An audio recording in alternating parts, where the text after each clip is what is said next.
I've always had horses. I think I had my first Shetland pony when I was 3. So I've always been riding and always done eventing and pony club and that sort of thing.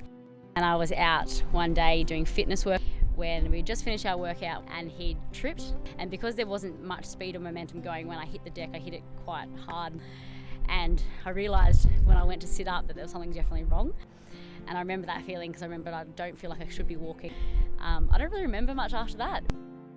Because I couldn't breathe and I couldn't stand up, they actually thought that I had something wrong with my ribs. That was all I could really think about. I think that broken ribs kind of masked the fact that I'd actually broken my back. So originally they just x-rayed my ribs and didn't realise the fracture. Sent me home, gave me some painkillers and said, you'll be fine, give it a couple of days and the pain will ease up. And definitely didn't.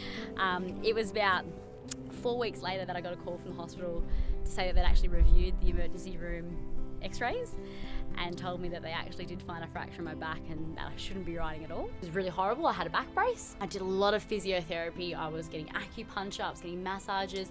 I couldn't get through an entire week without having to see my physiotherapist. I was constantly in pain. The 7 months that I didn't ride was mentally the hardest part for me. So it wasn't the physical stuff. I could deal with the pain, that was fine.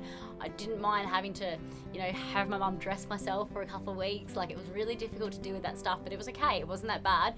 Mentally, I had to really take a look at my life and where I was and how I was approaching things and how I felt about things. Prior to breaking my back, I'd just gotten into riding again. I was riding 3 days a week. There wasn't much enthusiasm. I was competing maybe 2 or 3 times in the year.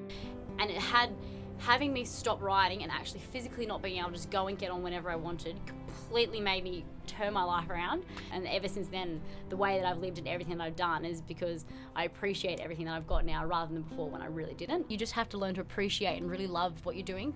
Anything can go wrong at any point. His legs are the one that are on the ground, not mine. So if he trips or falls or makes a decision that's against my own, it can be really chaotic. As you can see with me breaking my back, it was something so simple that ended up really having a massive impact on my life. I took something for advantage that was so important to me. I took it for granted. The entire time during the 7 months, I did want to ride and I was really eager to, and I couldn't wait to get back on my horse. And the day finally came around when I could get back on, and when I did, I was petrified. I then went on a horse hunt, to find a horse that made me feel safe again. So I went out looking for the perfect horse that was going to be small and safe and friendly, and I rode a lot, and then I found Suba. So originally, I didn't even want to get on him because he was way too big. I remember trying to be quiet and make myself look brave, and then as soon as I'd disappear off and talk to myself and talk to the horse and keep patting him, I think more to keep me reassured than to keep him reassured. So after 2 rides with this giant horse that was definitely nothing like what I was going out to look for, I decided I was going to buy him, and it's probably been the best decision I've ever made. I 100% want to go to the Olympics. That's going to be my own goal my entire life. I don't care if I'm 60 when I get there, but I'm going to keep pushing and trying and making myself more even and getting all the lessons and having people yell at me until I get there, which is fine with me because I want to do it, and that's going to happen one day.